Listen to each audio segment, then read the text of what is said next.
حکایت شیطان اور ایک عابد۔ بنی اسرائیل میں ایک بہت بڑا عابد تھا۔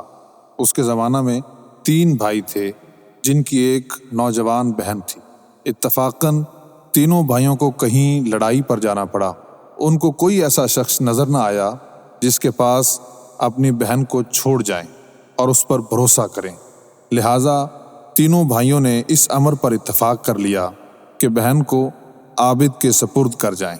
وہ عابد ان کی نظر میں تمام بنی اسرائیل میں پرہیزگار تھا۔ چنانچہ وہ بہن کو لے کر اس عابد کے پاس آئے اور درخواست کی، جب تک ہم لڑائی سے واپس نہ آئیں ہماری بہن آپ کے سایہ عاطفت میں رہے۔ عابد نے انکار کیا، ان سے اور ان کی بہن سے خدا کی پناہ مانگی، لیکن تینوں بھائیوں نے اصرار کیا اور راہب اس شرط پر مان گیا کہ اپنی بہن کو میرے عبادت خانہ کے سامنے کسی گھر میں چھوڑ جاؤ۔ چنانچہ تینوں بھائیوں نے ایسا ہی کیا اور اپنی بہن کو عابد کے عبادت خانہ کے سامنے ایک گھر میں لا اتارا اور خود چلے گئے۔ وہ لڑکی عابد کے قریب ایک مدت تک رہتی رہی۔ عابد اس کے لیے کھانا لے کر چلتا تھا اور اپنے عبادت خانہ کے دروازے پر رکھ کر کواٹر بند کر لیتا تھا اور اندر واپس چلا جاتا تھا اور لڑکی کو آواز دیتا تھا۔ وہ اپنے گھر سے آ کر کھانا اٹھا کر لے جاتی تھی۔ کچھ دنوں کے بعد شیطان نے عابد کے دل میں یہ خیال پیدا کیا کہ لڑکی دن کو اپنا کھانا لینے کے لیے گھر سے نکلتی ہے، کہیں ایسا نہ ہو کہ کوئی اسے دیکھ کر اس پر دست اندازی کرے اور اس کی عصمت خراب کر لے۔ بہتر یہ ہے کہ میں خود اس کا کھانا اس کے دروازے پر رکھ کھایا کروں، اس میں مجھے اجر بھی بہت ملے گا۔ الغرض وہ عابد اب خود کھانا لے کر اس کے گھر جانے لگا۔ کچھ دنوں کے بعد شیطان پھر اس کے پاس آیا اور اسے اس بات پر ابھارا کہ اگر تم اس لڑکی سے بات چیت کیا کرو تو لڑکی کی وحشت دور ہوگی اور یہ بڑا نیک کام ہوگا۔ چنانچہ وہ عابد اب اس لڑکی سے کلام بھی کرنے لگا اور اپنے عبادت خانہ سے اتر کر اس کے گھر جانے لگا اور دن بھر باتیں کرنے لگا۔ دن کو لڑکی کے پاس رہتا اور رات کو اپنے عبادت خانہ میں آ جاتا۔ کچھ عرصہ کے بعد شیطان نے عابد پر لڑکی کی خوبصورتی کا جال پھینکا۔ ایک روز عابد نے لڑکی کے زانوں اور رخسار پر ہاتھ مارا۔ اس کے بعد شیطان برابر اسے اکساتا رہا، حتیٰ کہ اسے اس سے ملوث کر دیا۔ لڑکی نے ایک لڑکا جنم دیا۔ پھر شیطان عابد کے پاس آیا اور کہنے لگا، اگر لڑکی کے بھائی آ گئے تو تم کیا کرو گے؟ میں ڈرتا ہوں کہ تم بڑے ذلیل ہوگے۔ تم ایسا کرو کہ اس بچے کو زمین میں گاڑ دو۔ عابد نے ایسا ہی کیا۔ پھر شیطان نے عابد سے کہا کہ مجھے شبہ ہے کہ یہ لڑکی اپنے بھائیوں سے سارا قصہ بیان کر دے گی، لہٰذا اسے ذبح کر کے بچے کے ساتھ دفن کر دو۔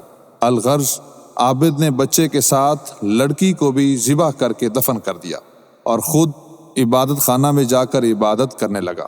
ایک مدت کے بعد لڑکی کے بھائی واپس آئے اور عابد سے اپنی بہن کا حال پوچھا تو عابد نے کہا وہ مر گئی ہے، اور قبرستان میں انہیں لے جا کر ایک قبر دکھا دی اور کہا یہ تمہاری بہن کی قبر ہے، اس پر فاتح پڑھو۔ بھائیوں نے دعائے خیر کی اور واپس گھر چلے آئے۔ رات کو تینوں بھائیوں نے خواب میں دیکھا کہ شیطان ایک مسافر آدمی کی شکل میں آیا ہے اور ان سے ان کی بہن کا پوچھا۔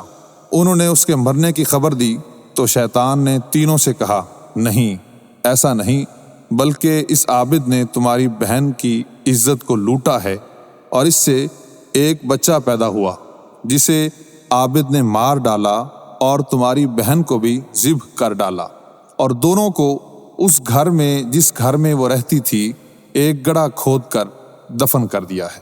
تم اس گھر میں داخل ہو کر فلاں کونے کو جا کر دیکھو، وہاں وہ گڑھا موجود پاؤ گے۔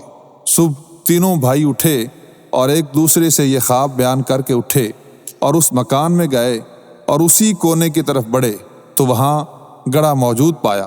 کھودا تو دونوں لاشیں نکل آئی۔ اس کے بعد وہ عابد کے پاس آئے اور سارا ماجرا بیان کر کے اس سے پوچھا تو اس نے بھی اقبال جرم کر لیا۔ پھر تینوں بھائیوں نے بادشاہ سے جا کر نالش کی تو عابد کو عبادت خانہ سے نکالا گیا اور اسے پھانسی پر لٹکانے کا حکم دے دیا گیا۔ جب اسے پھانسی کے لیے دار پر لایا گیا تو شیطان آ گیا اور کہنے لگا، مجھے پہچانو، میں تمہارا وہی ساتھی ہوں جس نے تجھے عورت کے فتنے میں ڈال دیا۔ اب اگر تم میرا کہا مانو تو تمہیں پھانسی سے بچا سکتا ہوں۔ اس نے کہا، کہو کیا کہتے ہو، میں مانوں گا۔ شیطان نے کہا، خدا کا انکار کر دو۔ چنانچہ عابد بدبخت نے خدا کا انکار کر دیا اور کافر ہو گیا۔ شیطان اسے وہیں چھوڑ کر چلا گیا اور سپاہیوں نے اسے دار پر کھینچ دیا۔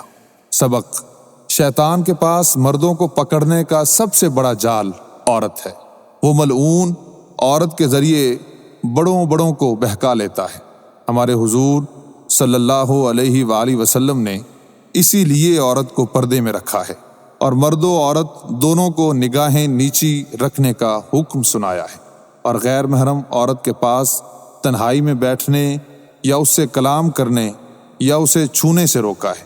پس مسلمانوں کو شیطان کے اس جال سے بھی ہوشیار رہنا چاہیے۔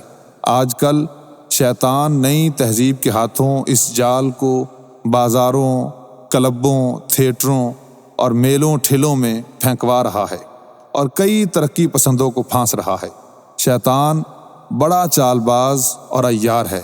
کہیں تو عورتوں کی مدد و حمایت کے رنگ میں مردوں کو ان کی طرف مائل کرتا ہے، اور کہیں یہ خیال پیدا کر کے کہ حسن و خوبصورتی خدا کی صنعت ہے اور صنعت خدا کو دیکھنا بھی کار خیر ہے، مردوں کی نظریں عورتوں پر جما دیتا ہے، اور پھر یہ ملعون دین و ایمان برباد کر کے ساتھ بھی چھوڑ دیتا ہے اور یوں کہہ دیتا ہے، انی بریء منک انی اخاف اللہ رب العالمین۔